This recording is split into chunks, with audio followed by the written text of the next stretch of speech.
Nung namatay yung asawa ko, parang baboy na tinatapon lang sila. Nandoon kung paano buhatin, kung paano isakay sa sidecar, kung paano itapon. 7 taon na po nakakaraan. Nung pinatay po yung asawa ko ay 60 years old po siya. October 11, 2017, pumunta ako sa may Pisonet.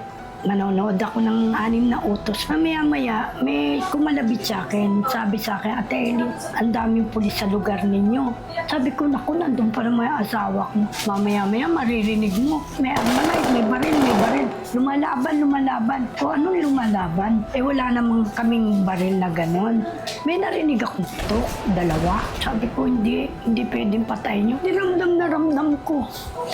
Ramdam ko na baka asawa ko na yung pinatay. Nanap ko. Pagdating doon sa may kanto, Ate Eli, si Kuya Rolly, sabi niya nasa sidecar, patay na.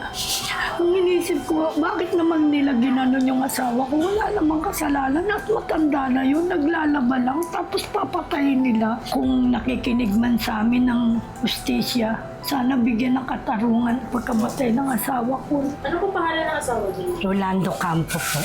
Ako po si Elizabeth Campo.